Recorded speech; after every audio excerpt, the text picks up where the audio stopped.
சாயை பணிக அனைவருக்கும் சாந்தி நிலவட்டும். நல்லதே செய்வோம், நல்லதே நடக்கும். சாய்ராம். நம்ம பார்த்திங்கன்னா ஒரு நார்மலான லைஃப்பில் போயிட்டுருக்கோம்ல. ஆனால் நம்மளுக்கு நம்ம சந்தோஷமாக தான் போயிட்டுருப்போம். நம்ம ஒரு செயல் இந்த நாளுக்குள்ளே முடிஞ்சிடணும்னு சொல்லிட்டு ஒரு எதிர்பார்ப்போடு காத்துட்ருப்போம். இல்லை அந்த நாளில் ஏதாவது விஷயங்கள் நடைபெற வேண்டி இருந்ததாக இருந்துச்சுன்னா அது நடக்கும் அப்படின்ற நம்பிக்கையோடு காத்துட்ருப்போம். ஏதாவது வர வேண்டியது, நம்மளுக்கு வர வேண்டியது பொருளாவோ பணமாவோ நகையாவோ ஏதாவது வர வேண்டியது இருந்துச்சுன்னா அதுக்காக காத்துட்ருப்போம். அப்புறம் இந்த மாதிரி நிறைய விஷயங்கள் எல்லாத்தோட எதிர்பார்ப்பும் அந்த ஒரு நாளுக்காக காத்துட்ருக்கோம். ஆனால் ஒவ்வொருத்தருக்கு எதிர்பார்த்தது நடந்துடும், ஒவ்வொருத்தருக்கு எதிர்பார்த்தது நடக்காது. ஒவ்வொருத்தருக்கு கொஞ்சம் நம்ம நினச்சதை விட ஒரு 2 வாரம் 3 வாரம் பின்தங்கி நடக்கலாம்.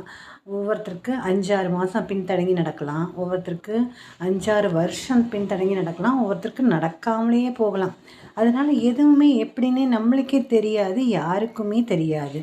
என்னோடய வாழ்க்கையை நீங்கள் ஜட்ஜ் பண்ண முடியாது, உங்களோட வாழ்க்கையை நான் ஜட்ஜ் பண்ண முடியாது. எல்லாருமே ஒரு எதிர்பார்ப்புலையும் ஒரு நம்பிக்கையிலையும் தான் நம்ம வாழ்ந்துட்டுருக்கோம். அப்படி போயிட்டுருக்கும்போது நம்மளுக்கு நம்ம நினைக்கிற விஷயம் நடக்காமல் போயிடுச்சுன்னா நம்ம ரொம்ப மனசை விட்டுறோம். என்னடா செய்கிறது அப்படின்னு நினச்சிட்டு நம்ம மனசை போட்டு உலட்டிக்கிட்டே இருப்போம். எதுவுமே செய்ய மாட்டோம். செய்கிற வேலையை கூட ஒழுங்காக செய்ய மாட்டோம், சாப்பிட மாட்டோம், தூங்க மாட்டோம். வீட்டில் ஒரு வேலை கூட விளங்காது. இந்த மாதிரியா நம்ம செஞ்சுக்கிட்டே இருப்போம். அப்புறம் ஸ்கூலுக்கு போகிற பிள்ளைங்களாக இருந்தாலும் சரி, காலேஜுக்கு போகிற பிள்ளைங்களாக இருந்தாலும் சரி, அங்கே போனாலும் ஒழுங்காக படிப்பு நடக்காது, வேலைக்கு போனால் ஒழுங்காக வேலை செய்ய முடியாது. இந்த மாதிரி அந்த ஒரு எண்ணம் அதிர்வலைகள் டிஸ்டர்ப் பண்ணிக்கிட்டே இருக்கும். இது நம்ம அந்த ஒரு எதிர்பார்ப்பு மேலே வச்சுருந்த ஒரு அதிகமான ஒரு இப்போ பவர்ன்ட்டில் பர்சன்டேஜ், இப்போ ஒரு 100% அது மேலே எதிர்பார்ப்பு வச்சுருந்தோம்னா நம்ம மனசு பூரா அதுலேயே தான் இருக்கும். அப்போ அதை மறக்கிறதுக்கு கொஞ்சம் நாள் தான் ஆகும். அப்புறம் நினச்ச பொண்ணோ நினச்ச பொருளோ கிடைக்காம போயிடுச்சுன்னா சில பேர் ரொம்ப வருத்தப்படுவாங்க, மனசை விட்ட மாதிரி ஆயிடுவாங்க. சரியா? நம்ம வாழ்க்கையில் எல்லாமே கடந்து தாங்க போகும். நம்ம நினச்சாலும் நினைக்காட்டியும் நடக்கிறது நடந்தே தீரும். இன்றைக்கி நடக்கும், நாளைக்கு நடக்கும், நாளைக்கு நடக்கும். நம்மக்கிட்ட கையில் காசு இருந்தாலும் நடக்கும், காசு இல்லாமல் இருந்தாலும் நடக்கும். எப்படியோ நாட்கள் போய்கிட்டே தான் இருக்கும். அது நாம் எந்த சூழ்நிலையில் இருந்தாலும் சரி போயிட்டே தான் இருக்கும். அதாவது சின்ன வயசுலேருந்து பெரியவங்க வரைக்கும், அது கல்யாண வீடாக இருந்தாலும் சரி, ஹாஸ்பிட்டல் ஆகட்டும், வேலை செய்கிற இடமாகட்டும், காலேஜ் ஆகட்டும், ஸ்கூல் ஆகட்டும், நம்ம வீடாகட்டும், எல்லாமே கடந்து போய்கிட்டே இருக்கும். அதனால் என்னென்னா நம்ம ஒவ்வொரு நாளும் அந்த டெடிகேட் பண்ணுறது இறைவனுக்கு டெடிகேட் பண்ணலாம். சரியா? இந்த நாளுக்கு உண்டானதை எனக்கு பூர்த்தி செஞ்சு கொடுங்கன்னு கேட்டு பழகிக்கோங்க. இன்றைக்கு உண்டான விஷயங்கள் எல்லாத்தையும் எனக்கு நிறைவாக செஞ்சு கொடுங்க. இன்றைய நாள் எனக்கு நல்ல நாளாக அமையணும். இன்னைக்கான எனக்கு தேவைகளை பூர்த்தி செய்கிற அளவுக்கு எனக்கு வருமானம் வரணும். இந்த மாதிரி கேட்டோம்னா அதிகமான நம்மளுக்கு பிரச்சனைகள் சொல்கிறதுக்கு வாய்ப்பு இருக்காது. ஏன்னா இன்றைய தேவை இன்றைக்கி முடிஞ்சிடும், நாளை காலையில் எழுந்திரிச்சு நாளைய தேவை. சரிங்களா? அந்த மாதிரி ஒரு விஷயத்த நாம் பண்ணலாம். ஓகேவா? ஆனால் நம்ம மனசை கொஞ்சம் கரெக்ட் பண்ணிக்கிறது கொஞ்சம். ஏன்னா ஒவ்வொருத்தரோட மன தைரியத்தை வச்சு தான் அவங்க எப்படி அவங்களோட கவலைகளை ஃபேஸ் பண்ணுறாங்க அப்படின்றது தெரிய வரும். சில பேர்லாம் போல்டாக இருப்பாங்க, என்ன வந்தாலும் ஆகிட்டு போகுது, இது இல்லைன்னா இன்னொன்று அப்படின்ட்டு போயிட்டே இருப்பாங்க. அந்த மாதிரி மனப்பக்குவத்தை நம்ம அமைச்சிக்கலான்னா நாம் எல்லோரும் கொஞ்சம் பலவீனமானவர்களாக தான் இருக்கும். நம்மளால் எந்த இழப்பையும் தாங்கிக்க முடியாது. அதுக்காக வருத்தப்பட்டுக்கிட்டே தான் இருப்போம். நம்மளுக்கும் தெரியும் இது தாங்கிக்க முடியாத ஒரு வருத்தம்தான், இது நம்மளை கடந்து தான் போகும், இதனால் நமக்கு ஒன்றும் செய்ய முடியாது, நடக்கிறது நடந்தே தீரும் என்ற அறிவுரைகள்லாம் நம்ம மனசுக்கு நல்லா தெரியும். இருந்தாலும் நம்ம மனுஷங்கன்றனால நம்ம கொஞ்சம் அதை மேனேஜ் பண்ணுறதுக்கு காலதாமதம் ஆகும். அதனால் நாம் எல்லாரும் கொஞ்சம் கவலைகளை மறக்கறதுக்கு கற்றுக்கணும். அப்போ தான் மனசு தெம்பாக இருக்கும். நீங்கள் எந்த சூழ்நிலையில் இருந்தாலும் அந்த சூழ்நிலையில் எதை நினச்சி கவலைப்படுறீங்களோ அந்த இடத்துல அதை சுற்றின இடத்துலையே ஒரு சந்தோஷமும் உங்களுக்கு இருக்கும். அந்த சந்தோஷத்தை நீங்கள் அனுபவிக்க பழகுங்க. அப்போது பார்த்திங்கன்னா இந்த கவலைகள் மறந்து போயிடும். நம்ம எல்லாத்தையும் கற்றுக்கணும். அப்போ எல்லாத்தையும் கற்றுக்கும்போது என்னென்னா எல்லாத்தையும் மறக்க கற்றுக்கணும். சரியா? நம்மளுக்கு பிடிக்காத விஷயங்களை மறக்க கற்றுக்கணும். நம்மளுக்கு செஞ்ச துரோகத்தை மறக்க கற்றுக்கணும். இப்படி எல்லாத்தையும் மறக்க கற்றுக்கிட்டோம்னா எல்லாத்தையும் மன்னிக்கக்கூடிய தன்மை நம்மளுக்கு வந்துடும். இது பெரிய பெரிய ஒரு மனித நேயம் சார்ந்த ஒரு விஷயம். மறக்கிறவன் பெரிய மனுஷன்னு சொல்லுவாங்க. அத்தகைய மனம் படைத்தவர்கள் சாயப்பாவோட குழந்தைகளாக மட்டும்தான் இருக்க முடியும். சரியா?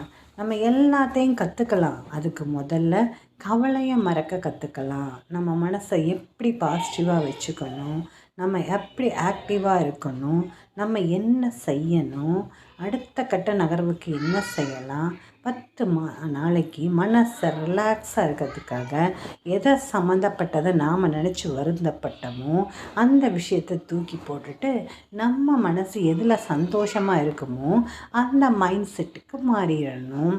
அதுக்கப்புறமா 10 நாளுக்கு அப்புறமா நம்ம ஏன் நம்மளுக்கு அந்த விஷயம் நடக்கலை அதை சுற்றின ஒரு ரிசர்ச் பண்ணணும். அதில் ஏற்றம் இறக்கம் அப்புறம் ஏன் முடியலன்றதுக்கான ஒரு கருத்து இதெல்லாம் ஆராய்ச்சி பண்ணணும். அதுக்கப்புறம் அதுக்கு உண்டான ரிசல்ட்டு நம்மளுக்கு தெரியும். அதை எப்படி ஈடு செய்கிறது, அந்த இடத்துல எப்படி தோற்காமல் பண்ணுறது, இப்படி பல விஷயங்களை ஆராய்ச்சி பண்ணி அதை தெரிஞ்சுக்கிட்டு ப்ராப்பராக அதுக்குண்டான முயற்சி எடுக்கணும். அப்போ நம்ம எடுக்க ஆரம்பிச்சிருந்தாவே நம்மளுக்கு உண்டான ரூட்டு கிடைச்சிரும். அதில் தொடர்ந்து முயற்சி விடாமுயற்சி இடைவிடாமல் பண்ணிக்கிட்டே இருந்தோம்னா அந்த நீங்கள் எதிர்பார்க்குற எந்த ஒரு சூழல் உங்களுக்கு கை கொடுக்குற மாதிரி அது சக்ஸஸ்ஃபுல்லாக அமையும். அப்போ நம்ம ரொம்ப ரொம்ப ஹாப்பியாக ஆயிடுவோம். நம்ம யாரையும் ஜெயிக்கணும்னு அவசியம் இல்லை. நம்ம ஒரு நிம்மதியான வாழ்க்கையை வாழ்ந்தாவே போதும். நான் ஒரு அறியாத வயசில் புரியாத வயசில் மற்றவங்களையெல்லாம் பார்க்கும்போது ஒரு ஏக்கமாக இருந்த சூழ்நிலையில் என்ன நினைப்பேன்னா மனசுக்குள்ளே இவங்கள விட நல்லா இருக்கணும் அப்படின்னு நினைப்பேன். ஆனால் என்னென்னா அது நம்ம யாரை நோக்கி சொல்கிறோமோ அவங்களுக்கு கொஞ்சம் கஷ்டமாக இருக்கும். நம்மளை விட நல்லா இருக்கணும்னு நினைக்கிறாங்களே அப்படின்னு சொல்லிட்டு நான் என்றைக்குமே ஒரு உள்ளுணர்வு கொஞ்ச நாளாக உறுத்திட்டுருக்கு. நம்ம அவங்கள விட நல்லா இருக்கணும், இவங்கள விட நல்லா இருக்கணும் அப்படின்றத விட நாம் ரொம்ப நல்லா இருக்கணும் அப்படின்னு நம்ம எப்போ நல்லா இருப்போம், நம்மளோட தேவைகள் நிறைவேறிச்சுன்னா நல்லா இருப்போம், நம்மளோட எதிர்பார்ப்புகள் கை கூடிச்சுன்னா நல்லா இருப்போம், நம்ம நினச்சதெல்லாம் நடந்துச்சுன்னா நல்லா இருப்போம். இதை விட என்னென்னா நம்ம மனசு தைரியமாக இருந்தால் நல்லாயிருப்போம். இதெல்லாம் தேவைகள் கை கூடும் கைக்கூடாது, நினச்சது நடக்கும் நடக்காது, எதிர்பார்த்தது கிடைக்கும் கிடைக்காது. இந்த மாதிரி சுச்சுவேஷனெல்லாம் ஹேண்டில் பண்ணுறதுக்கு மன தைரியம் வேணும். அந்த மன தைரியம்தான் நம்ம சாயப்பா. அவர் கூட இருக்கும்போது நம்ம எதுக்காக ஃபீல் பண்ணிகிட்ருக்கணும். அதனால் கவலைகளை தூக்கி போட்டுட்டு அது பக்கத்துலேயே சந்தோஷம் இருக்குது. அந்த சந்தோஷத்தை நீங்கள் அனுபவிக்க தொடங்கிட்டிங்கன்னா இந்த கவலை சந்தோஷமாக மாறிடும். அதுக்கு உண்டான சூழ்நிலைகள் எல்லாம் அந்த சந்தோஷம் உங்களுக்கு வழித்தடம் காட்டி கொடுக்கும். சரிங்களா? நாம் எல்லாரும் சந்தோஷமாக நிம்மதியமாக வாழ்வோமா? சரி, இப்பேற்பட்ட ஒரு இடத்துல சாயப்பா நம்மளுக்கு சில விஷயங்களை சொல்கிறாரு. அன்பு குழந்தையே, வாழ்க்கையின் சந்தோஷம் நிம்மதி இவற்றை நீ தேடுவது எனக்கு வியப்பாய் உள்ளது. ஏன் அப்பா இப்படி சொல்கிறீர்கள் என்றுதானே கேட்கிறாய். சந்தோஷம் உலக பொருட்களில் இல்லை, உள்ளத்தின் உணர்வுகள். அவை உனக்கும் உணர்த்தும் பொருளில்தான் இருக்கிறது. நிம்மதி நீ கை நீட்டி உதவி செய்வதால் மட்டும் வருவதில்லை. மனதார இவர் நன்றாக இருக்க வேண்டுமென்று ஆத்மார்த்தமாக நினை. உனக்கு நிம்மதி என்ற காற்று தென்றலாய் வீசும். என்றைக்கும் சந்தோஷமும் நிம்மதியும் வெளியே தேடாதே. ஏனென்றால் அது வெளியில் இல்லை, உனக்குள்தான் உன்னை மாற்றும் எல்லா மாறுதல்களும் இருக்கிறது. உன்னை பக்குவப்படுத்தவே சில நிகழ்வை உனக்குள் நிகழ்த்துகின்றேன். அந்த நிகழ்வுகள் மாற்றம் என்றால் என்ன, பக்குவம் என்றால் என்ன, அதன் சாயலை உனக்கு புரிய வைக்கும். அந்த பக்குவம் உன் வாழ்க்கைக்கு ஏணியாக பயன்படும். ஏணியாக உள்ள படிகளாய்த்தான் நீ உருவாகி கொண்டிருக்கிறாய். சிறிது பொறுமையாகவும் நம்பிக்கையுடன் இருந்தால், உன்னை நீ ஏதாவது மாற்றி திருத்திக் கொள்ள நினைத்தால் கண்ணாடியை பார். உனக்கான மாற்றம் எப்படி உன்னை திருத்திக் கொள்ள வேண்டும் என்ற வழி உனக்கு புரியும். எதற்கும் கலங்காதே, அஞ்சாதே. அப்பா நான் இருக்கிறேன் என்று தைரியமாக சொல்கிறாரு. அதுக்கப்புறமே விதைத்தவுடன் அறுவடைக்கு செல்வது எப்படி மடத்தனமோ அப்படிதான் வேண்டியது உடனடியாக பலிக்க வேண்டும் என நினைப்பது. உனது வேண்டுதல் கேட்கப்பட்டு அதற்கான வழிகள் உருவாகி கொண்டிருக்கின்றன. ஏற்ற காலத்தில் எல்லாமே சுலபமாக சுமூகமாக முடியும் என என்னிடம் வேண்டியவுடனே தெரிந்து கொள்ள வேண்டும். நானே கர்த்தா என்ற எண்ணத்தை ஒதுக்கிவிட்டு அதற்கு சாய்தான் கர்த்தா என்பதை புரிந்து கொண்டு என்னிடம் அனைத்தையும் ஒப்படைத்தால் நான் பார்த்து கொள்வேன். இப்படி செய்து உன்னை முழுதும் என்னிடம் சரணாகதி அடைந்து செய்யும்போது நான் நிரந்தரமாக உன்னிடம் தங்கி உன் பிள்ளைகளை வளர்த்து உன் பிரச்சனைகளை போக்கி உன் மனக்கவலையை தீர்த்து அனைத்தையும் மாற்றி இந்த உலகத்தில் உன்னை நிம்மதியாகவும் உன் சந்ததியை வளமாகவும் வைப்பேன். என்னிடம் வரும் பக்தர்களுக்கு உடனடியாக வாரி வழங்கி விடுவதாக சொல்கிறார்கள். அது உண்மையல்ல.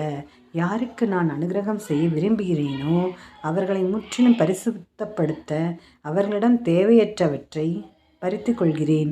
அது பணமாக இருந்தாலும் சரி, பாவமாக இருந்தாலும் சரி, அல்லது புண்ணியமாக இருந்தாலும் சரி, உனக்கான எல்லாமும் உனக்கு வரும். அதற்கு முன் உன் மனதில் நீயே நிகழ்வுகளை கற்பனை செய்யாதே.